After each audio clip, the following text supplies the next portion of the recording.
Nagbabantay ka na naman. Hindi na to putulin. Hindi na po.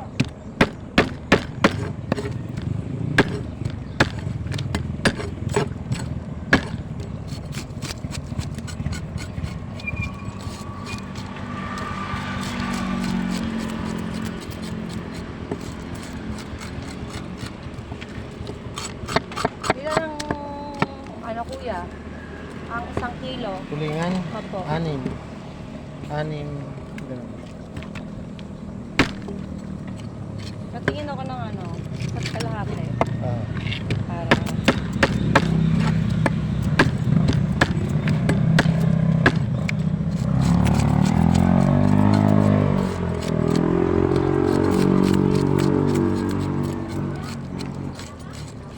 may nagtitinda doon sa taas.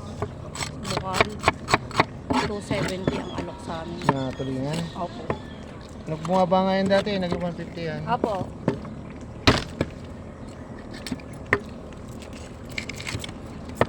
Tapos nung mahal araw, 350 yan na, mahal. Opo. Pag mahal na araw po talaga. Taas baba. Oo.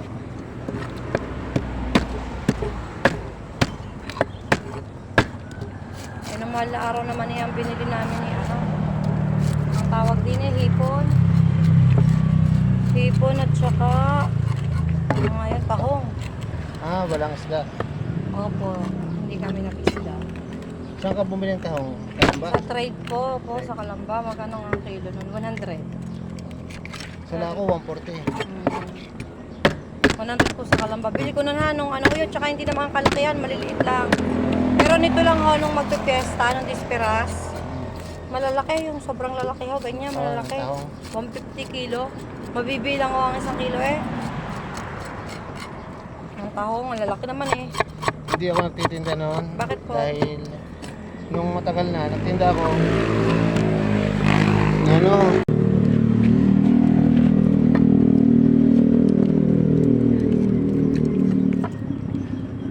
Ito kuya, 630.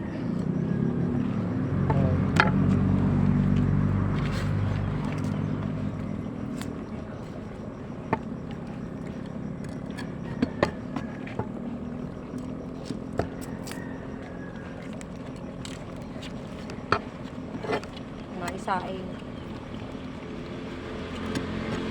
Masarap to sa kalamis na tuyo. Hindi ko alam kung may kalam niya sa tuyo pa ako sa rep. Nabili kasi ako ng ano, yung per kilo. Wala kayong puno. Meron no doon sa dulo, eh hindi na ako nakakapag, ano, tawag doon, nakakapagbilad. Nagbebenta ako noon, 300. Kilo. Kalahati, 150.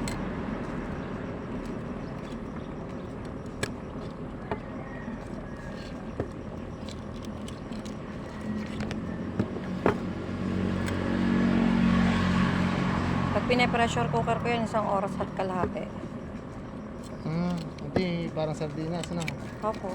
Ano na rin po, kaya na po tinik. Oo, na. Tagal naman, 1 oras. Opo, pag pressure cooker po. Pero kapag ka po ano, mas matagal po kapag ka yung sa ordinaryong lutuan. Sa kahoy. Opo, mga ano yan, 6 na oras. 6 na oras po namin niluluto kapag ka sa ordinaryong lutuan. Maubos na yung gas, ano? Opo. Kaya ang ginagawa ko sa pressure cooker. And para wala yung kahoy.